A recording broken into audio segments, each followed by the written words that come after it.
Okay, now we're going to take a look at some of the things that happen between two fighters that are trying to set up knees and trying to gain control of the other from the clinch.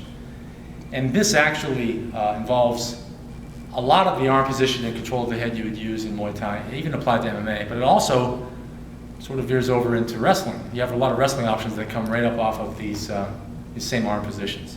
When you can combine the two, you have something that's really effective. So Chris is in here, and initially, one of us may have the head, or maybe trying to go for it, and the other one's going for it as well. It's like this race, so you can get the inside. And as soon as one of us gets the elbows together, then there's no longer an inside line for him to get his arm in.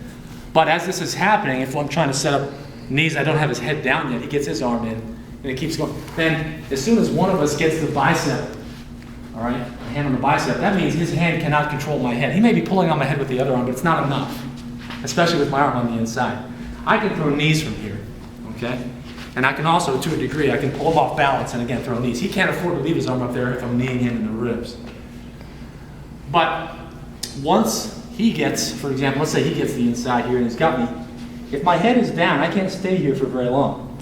So I'm either going to have to work my head back up or I'm going to have to get out. I'm going to have to slip past this arm. So first off, the way to build your posture again is to use your arms. My head is down on his chest, which is really a good position for him because not only am I a target for knees, but I cannot throw knees back with my head down. So what I need to do is hang this arm over his shoulder, bring this one under, and join my hands together. This is actually a crunch position in wrestling, and especially Greco-Roman wrestling, but it's also used in Muay Thai. And pulling this in tight, I've worked my head up onto his shoulder. Now when he throws a knee, I can use this lock. My shoulders are locked with his, to bring him off balance on a circle, and he can't throw his knee. So I'm here again. And he tries to throw, see my head is up and I've got this really tight. Now, from here, I can now throw knees and his arm, since my arm is under his, he cannot protect his ribs on this side. Boom.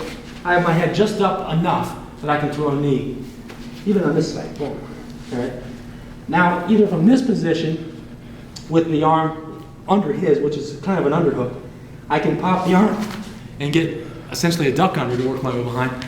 But if he has my head with both arms and the elbow squeezing, here again, I'll hang this over his back of his neck temporarily, but my hand is on his elbow, squeezing above his elbow, and I can pop this arm free. Now initially he might throw one knee, and I might bring my elbow down on his thigh, or even my forearm inside the thigh just to block one knee. I can't do this indefinitely. What I need to do is, in between knees, I need to pop this out to the side as my footsteps, my hips are under me. My head comes under his arm, I look to the sky, and now I've got him here. Now, not only can I throw knees from here, but I can also work my way to his back. All right, and then I can think about lifting him, taking him down, tripping him, etc. Or even continue throwing knees to his thighs, which are no picnic. So this is